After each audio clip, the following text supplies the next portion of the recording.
Hey everybody, welcome to another episode of WigginOutBZ. It's a Wiggy Weavy Wednesday and a tutorial today, so yay! I'll show you guys how I made my big ass ponytail fall that I wore in my video where I showed you how Bernadette pins on all her hair and the massiveness. So I made this maybe about 8 months ago and I never wore it until the other night because I didn't really like how I made it. So you can see here I did 3, 3, and then 2. Today I'm going to do it a little differently because I don't really like the way this is shaped. And I'm going to take it apart at some point later down the line and put it back together again. But today I'm going to show you guys brand new. So I'm using the same style of ponytails that I used for this. This is a 27-613. They did not have it in a 27-613 in that style. So I bought a 1424, which is a very subtle blonde blend. Looks like this. So you can see they're similar, but this has less depth than this does. Got a lot of people asking me how I made that big thing and if I sell them or anything like that. So I decided, hey, I kind of want to make 2 more for Bernadette, and I also could probably sell a couple. So I'm going to make 2 more for her, and I'm going to make 2 more, and I'm going to put them on eBay. This, the one I'm making today in the tutorial is one that I'm also going to be putting on eBay as well. And I'm also going to be making a dark one. So let's get started. So what you're going to need to make your ponytail fall is you're going to need ponytails. I use 8. I have a massive, close to 25-inch circumference head. I have a really, really, really big fat head. So I need 8 of them to give me the height and the volume that I need. If you have a smaller head or you're shorter statured, you probably only need 6, possibly even 5, depending on the shape and the size of your head. So buy 8 and then see how many you need, and then if you only need 5, go buy 2 more and you got 2. You know, I use 8, and I'm going to show you guys how I do it with 8. So I'm using the Sepia Collection HPST in the color 1424 today. These falls are reversible. Not all ponytail falls are reversible. These are. So if you wear them this way, it gives you a nice little flip under with a solid length. But if you flip it the other way, they flip out and it gives you a nice layered effect. You're also going to need scissors, a needle. I'm using a curved needle today. You don't need to use a curved needle, but I find it's easier to use a curved needle. And you also need thread. Using brown today. So ponytails are really easily found. I mean, I order these from a wholesaler, so I get them for very, very cheap. I know that ponytails usually retail anywhere between $15 and like $50 at the beauty supply or the wig store, depending on the length, the brand, the density, color, texture, everything like that. But I do find a lot of times you can find them in the sale section or the clearance section of the store, especially if they only have a couple in a certain color. I'm doing this all with all the same color pieces, but you can buy 3 or 4 different colors. You can make them each a different color. Do whatever you want. Make it yours. Make it yours. Make a statement. You can do, you know, you can buy 4 of one color, 4 of another color, do 3 in the front, 3 in the back, and then do 2, 1 on either side in the middle. You can even cut them in half diagonally, do whatever you want and piece them together that way. I'm not getting quite that creative. I'm just sewing them 3, 2, and 3, and then sewing it together. But, you know, you can do whatever you want. So my brand comes like this. They come in a little pouch, and they come in a little pouch. They are, there's little stuffing in them and everything, and I have a huge pile on my bed here in the corner of all of these because I opened them all except for this one. And mine have a little tack there, so you just kind of pull that tack out, toss it. Usually they'll come in a hairnet, so you want to take the hairnet off. And then I usually will, and then they'll also usually be stuffed like that with things. So what I like to do is I like to just cut the tag off. And then I reach on the inside. You can see that's where the tag was. You just pull at the knot and it comes right out. If they're a drawstring ponytail like I have, they will have a drawstring right here. What I'm going to do is I'm going to take that little elastic and I'm going to snip one side. As you can see, I have one side snipped. And then, because it's just put through the foundation of the piece, you just gently pull out that elastic. Now, as you can see, I'm pulling it, and I keep moving my hand around the piece because I didn't want it to snap against my hand because that would be painful. And basically what that leaves you with is an open, wefted piece like this. You can cut the tags out, you can cut the little combs out if you want. I don't cut them out because I like to leave them there so I know what's what. Basically what I do is I sew the front 3 going the normal direction this way, and then the bottom ones I will sew this direction so I get a nice curve and then a flip. And as I mentioned in my video before, I didn't tease this at all. This is all just a carpet of hair. This does not have any teasing or any backcombing, and it barely has any hairspray in it at all. I hairsprayed the top just a little tiny bit to get it out of my face, but besides that, there's no product or teasing in this at all.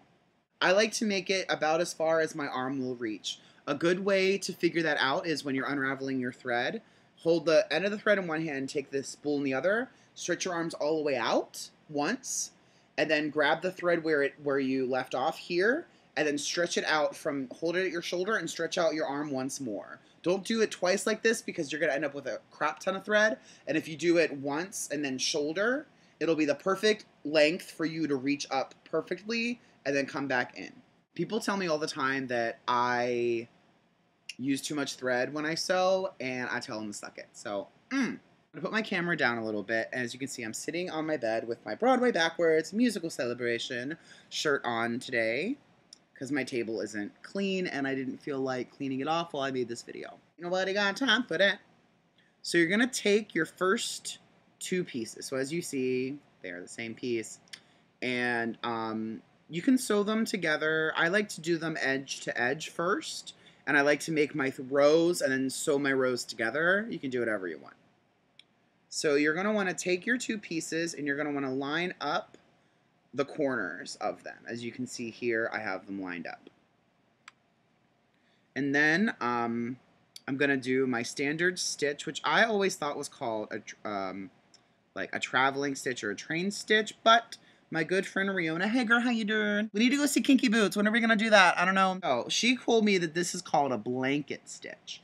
So what you're going to want to do is you're going to want to knot your thread onto your pieces, and you're going to want to go through the foundation of the pieces like that, and then see how my thread is on this side right now? If you put your thread over to the other side and have your needle go through the pieces of thread, it will knot down at the base. And so again, I'm going to do the same thing again. Going to take it, going to put the needle through the middle of my 2 sides of thread, and you pull it. And as you can see here, it is creating a traveling knot stitch, aka the blanket stitch. Why it's called the blanket stitch, I am not entirely sure. Oh, I've realized like I am not doing this in frame at all.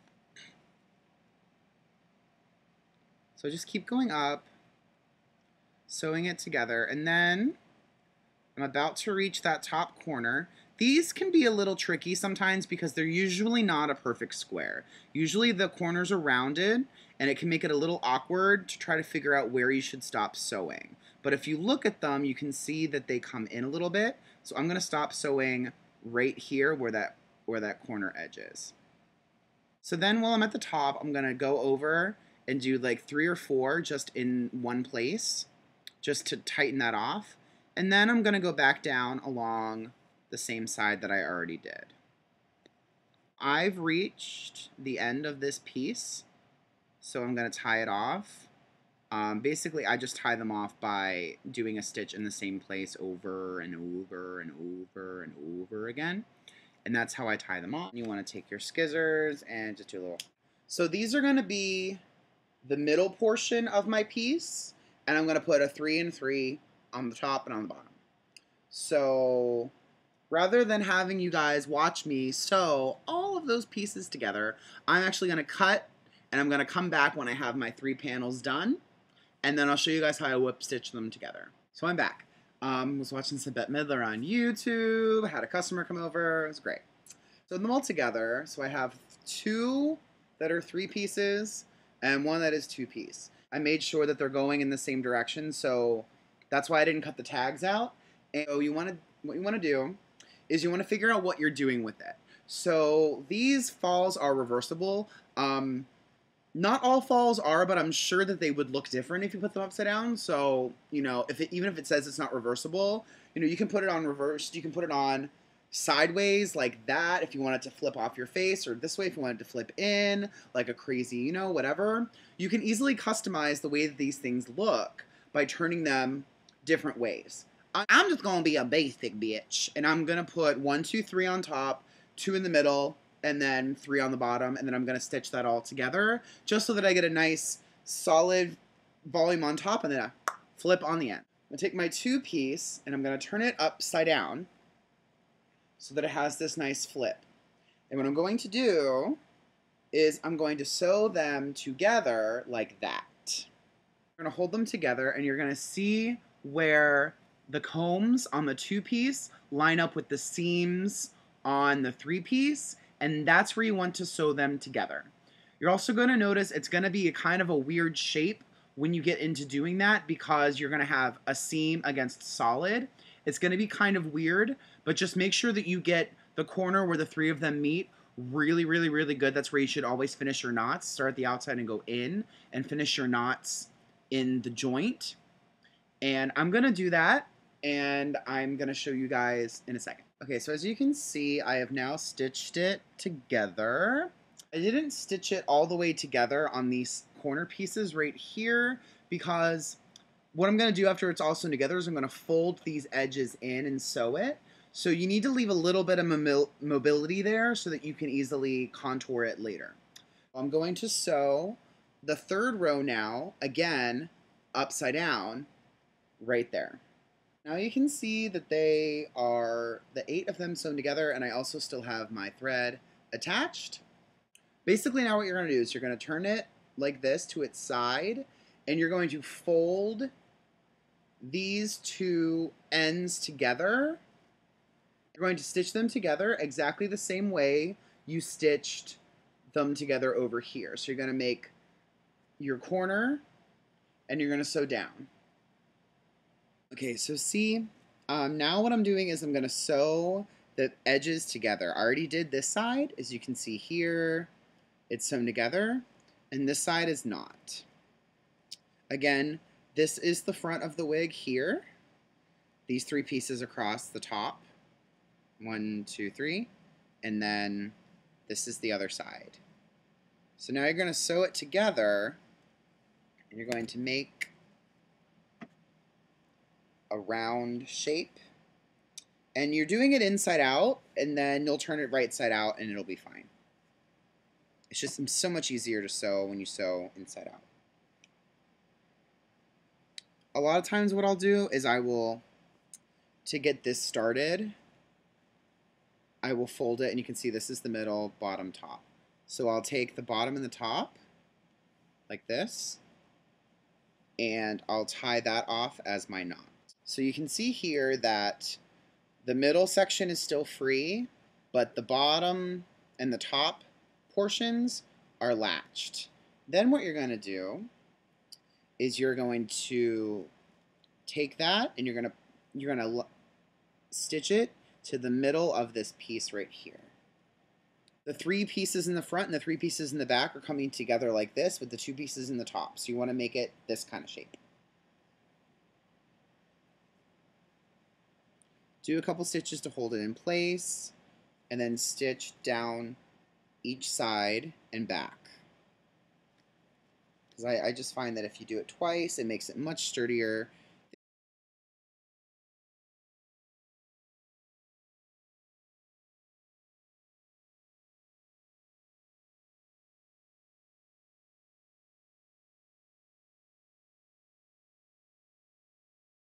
So now I have them all sewn together, and it's like a little hat.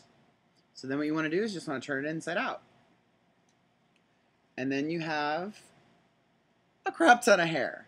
I wear mine over a bump. You don't have to. You can wear it on your head as a regular wig once you figure out what is the front and what is the back. So as you can see, this is just a crap ton of hair.